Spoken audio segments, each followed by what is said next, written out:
All right, ladies and gents, and it is kicking off big time today, globally. You won't believe some of the stories I've got to tell you today, because I couldn't believe them when I saw them. Was my South African friend just said to me, bro, it's kicking off, it's kicking off. Let me know if I did a good South African pronunciation there, the South Africans who are subscribers. Yeah, it is going crazy, absolutely crazy at the moment. And this video is going to get so demonetized on YouTube, it's ridiculous. But we're going to walk down to Garrick Beach here on the Isle of Man.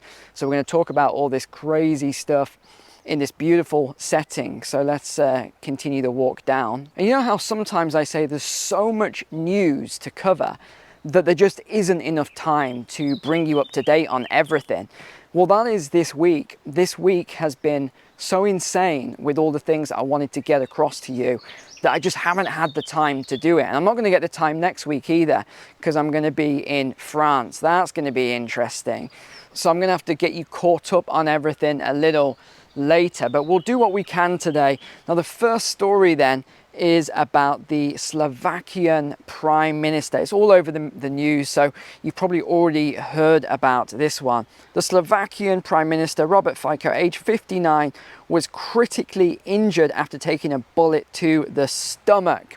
He's been airlifted to hospital. So this was an assassination attempt on the Slovakian Prime Minister. Now, I want to tell you why this is so crucial in a moment. But before then, I've got to say I was very disappointed with the UK mainstream media and their coverage of this event. I'm going to paraphrase, or actually I'm going to quote some of the things. Oh, we got a truck coming. Okay, so here's some of the things that the Western media, and this is predominantly in the UK, what they said. They called the shooter a renowned poet and activist. What? You know, if it was somebody else, they'd use the T word, wouldn't they? They'd say actually, let's use the word, he's a terrorist, right? That's what they would say. This video is definitely getting demonetized. So what did they say then? They said, well, when you support Putin, this is the sort of thing that happens to you, right? So they were saying all this sort of stuff. And I mean, look, I'm not saying that's a false statement. He's a somewhat ally of Putin. But after somebody's just had that done to them, yeah, it's probably not the best thing to say on the media. Now, I want to explain why this is so important when something like this happens. Now, the media sort of, I wouldn't say they've brushed it away, but the Western media, any opportunity to mention the word Putin or Russia, and they will use it, right? They love it every single time. But let me give you a short history lesson. I'll try and remember this as best I can here. Now, if we go back to June 28th, 1914, before World War I, well, what was the trigger? What was the trigger for what happened there? Well, it was in Sarajevo, Bosnia, and it was the assassination of the Archduke Franz Ferdinand. Some of you will remember this from your history lessons. What did this lead to? Well, it led to a chain of events that went up to World War I. Now, let me just give you a very quick summary of those events. Firstly, Austria-Hungary, they gave an ultimatum to Serbia, and they gave them a very short space of time to take certain actions, otherwise they would make a declaration against them. And that's exactly what happened, because it was exactly 1 month later, so we're talking 28th of July 1914 here, that they made a declaration of war against Serbia. Now then, this is where alliances come in. We've talked about alliances a lot in the past, because who was allied with Austria-Hungary, who was allied with Serbia? Well, this is where we come on to the next point. Well, Russia, which was allied with Serbia at the time, they then started to move their troops in response to the declaration of war. Who then got involved in this? Germany, who were allied with Austria-Hungary. I know this is hard to follow, but Germany were allied with Austria-Hungary. So on the 1st of August 1914, they then declared war against Russia. 2 days later then, Germany then declared war on France, because of their alliance with Hungary, Austria. You see how complicated all of this is getting. And this is where us Brits, if you are a Brit watching, this is where we come in. Because on the 4th of August 1914, we then declared war on Germany because of Germany's occupation of Belgium, which was considered a neutral country. So, we're not going to summarize all of that. So where am I going with this? Well, if we keep seeing all of these events, which some of them are small, some of them are medium-sized, some of them are large, if we keep seeing this, we're going to see some pretty serious consequences arising out of all of this. And once you go down some of these paths, you simply can't return. Okay, we're at the beach now then. Let me just get a shot here for you so you can see. You know what? I've only done a walk and talk here a few times. I've never, ever seen anyone down here. But I just heard a dog barking, so maybe there's a person. We're going to see a person for the first time ever. Actually, let's find a place to sit down for a second then as we talk. I mean, this is beautiful. I used to come swimming, okay, just behind me here. That is a perfect walking path into the sea. I used to come swimming here a lot when I lived up here, but I've moved to a different area now. Now, if you think of all these events, we're going to focus today's walk and talk heavily on the geopolitical aspects, because we talked about finance yesterday, we talked about other things this week, and not next week, but the week after, we'll go over some other topics. Okay, let's sit on this log here. That would have been a lovely piece of timber right there, but it's now driftwood, and it makes for a great seat. So let's have a look at what's next then. We have all this news on the Western media today. Russia, or Putin as they say, is plotting physical attacks on the West. This comes out of GCHQ. So UK intelligence is warning that our biggest threat is from Russia. And you know, one thing I love, or what makes me laugh in these articles, is when they use the word unprovoked. So there's like 3 or 4 times they've used the word unprovoked, that Russia is doing actions against the UK unprovoked. I can't imagine why Russia is doing stuff to the UK right now. Or Putin, I can't imagine why they are wanting to do attacks. So the director has said then that we're going to see a lot more physical and cyber attacks in the UK, and that everybody should be prepared for these attacks. But don't worry, because you know we're going to respond to any unprovoked attacks. At the same time, we've just had the Russian defense minister say, if the West wants to send ground troops, this is in response to France, to fight against Russian troops, he said no problem at all. We'll be ready and waiting. So. Yeah, that's not good. That's not good. But one thing I did find interesting is that Russia's just got a new defense minister. And one thing's very interesting is that the way the Western media are talking about this new defense minister. Because, you know, normally they'll say very negative things, right? But they're not. They're calling this, in fact, I'm going to quote here, they're calling this man a skilled technocrat and strategist and a very dangerous man intellectually. So I didn't even pay much attention to the article until I saw them say that. So I thought, okay, I want to find out a little bit more about this person. Oh, we've got a standoff. That's right, off you go. Go on. No, I'm just joking. Come on. Okay, time to move locations a moment. We just had some people with pink hair and rainbow flags come round. Oh, they might have left something here. Yeah, they've left their dog's ball. It's always awkward when you get certain people that start asking questions. Oh, what are you filming about? What are you talking about? Yeah, I don't think you wanna know. So where do we get to then? Okay, so this new defense minister is Andrei Belousov. He's a former economic advisor and deputy prime minister. Now I'll tell you why this is interesting and why I think this changes the game a little bit. Because this person is a civilian, as it were. He's not a general, he's not a military, you know, guy or anything like that.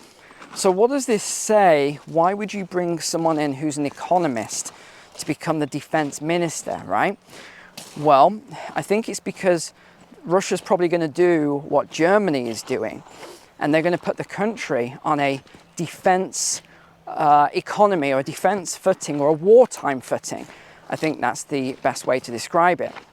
And that's what Germany has done somewhat with their manufacturing at the moment. And that's how I think they're going to raise their GDP and pull themselves out of this big problem. And remember, this is what always happens. Countries always go to a wartime footing when they start to go into a recession, depression, or they start to have problems like this. They look for the opportunity. Now, another thing that's just been announced then is that NATO is starting to strengthen the border. So there's a lot of different countries involved here. So this is the NATO-Russian border. It's being reinforced with trenches and bunkers. And this is Poland's defense minister has said that they need to expand and strengthen the border. He's called upon other countries such as Estonia to create bunkers, ditches, trenches, etc. Now, exactly how effective a trench and a bunker is going to be, I'm not exactly sure. It's a pretty big border, but I guess it's better than nothing. The article goes on to say then, the NATO states of Poland, Lithuania, Latvia, Estonia, Norway and Finland state that Belarus and Russia deliberately created illegal migrant flows as a weaponization strategy to destabilize Western governments and societies. I said that without laughing. Why do I find that amusing? Do you know what? It doesn't matter what happens. Politicians always find a way to blame somebody, right? So now they're saying that all of this destabilization of the West and Europe in particular, via what they call illegal migrant flows, they're saying, oh, I can't believe it. We've just figured this out. It was Belarus. It was Russia. They did it. Oh, we knew something was going on. Oh gosh, now we figured it out. And you know, the next thing they'll say is, I wouldn't be surprised if Biden comes out and says, oh, look, this crisis at the southern border, it was Putin and Lukashenko, it's Belarus. Oh, just noticed we got some ducks here in the background. Sorry guys, didn't mean to disturb you there. Yeah, you can just imagine it, can't you? Biden, oh, it was Putin. He was providing maps to all the cartels and he was helping people to get into Mexico and cross the border. He's the one that's destabilized the US, and you know, it's just ridiculous, really. Gosh, these views are beautiful, aren't they? They're absolutely beautiful. If you ever come to the Isle of Man, this is called Garrick Beach, and it's you never really see any people there. I can't believe I just saw those three ladies. That's the first for me. Another one that's just come out then, this is again, Baltic NATO says it's ready to send troops to Ukraine. The Prime Minister of Lithuania has just expressed readiness to deploy troops to Ukraine for training missions, initially aligning with French President Macron's proposal to put military troops on the ground. He said he's still waiting for a formal request from Kyiv, which has yet to be made, but once that request is made, they will strongly consider putting boots on the ground. Yikes. But where it gets even more interesting is the Prime Minister here, the Lithuanian Prime Minister, acknowledged the potential severe consequences of deploying troops, including escalating tensions to the level of a worldwide conflict. I'm reading this directly from the article. In other words, they know it will cause or could lead to WW3, but they're looking to do it anyway. The Prime Minister also said, if we just thought about, and this was in response to a question, no, if we just thought about the Russian response, then we could not send anything. It's like, what? Where's the logic in that? And then we have an article on Sweden then. Sweden has just said they're open to hosting NATO nuclear weapons as a deterrent to Russian aggression. Well, hold on, didn't the whole Russia thing start in the first place because of the request not to place nuclear weapons in near the border? And now the whole thing is so strange. I'm sure you agree. This whole conflict is just getting more and more strange by the day, more worrying by the day as well. Gosh, it's getting super hot here, super, super warm. Now is the perfect time to visit the Isle of Man. Between May and I would say the end of August is the best weather. It's just like this every day. It's beautiful. Not too hot, not too cold, just t-shirt weather. And then another one, I mean, this is all pretty much NATO Russia today, apart from the last story, which we'll get to in a second. Germany has just changed or made this new announcement that took me by surprise, that's for sure. As you know, they've been considering doing the draft again in response to everything going on with Russia, right? So we know this. So they've been seriously considering this, compelling young people to do a military service. However, they've now said that because they expect the uptake of this to be so low, and they don't want to, start putting everyone in prison, basically, they've come up with this new proposal, which is very interesting. They said that people can choose between military service or a year of unpaid labor in social services. This proposal has been prompted by fiscal constraints affecting both the Bundeswehr and social service sectors, and is aimed at addressing budgetary shortages. So now we've got a lot of German politicians saying, whoa, hold on, who are in opposition to this. Hold on. If we do this, we're going to see mass emigration of young people, similar to what happened in Ukraine, where a lot of the young people fled, got across the border really quickly before the draft happened. And this is what is now saying that a lot of the young people are just going to get out, because if they've got a choice between unpaid work for a year, we know there's another word for that, or conscription, they're going to flee the country. And I think they're right with that. Now, the last article, again, conflict-based, is not in NATO and Russia. This is actually in South America, because Venezuela has just significantly increased its military presence along the border with Guyana. So moving a lot of troops, a lot of equipment, which tells us what's happening there. So what tends to happen whenever you have conflicts or the breakdown of things, shall we say, all around the world, certain leaders will take advantage of these situations. It's a military strategy, actually. So that's exactly what we are seeing at the moment. Loads of people are taking advantage of this destabilization in the different regions.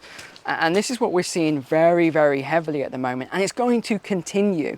We're going to continue to see this. I'll let you know when I think it's starting to turn around, but it's not there yet. We're not even into the eye of the storm just yet.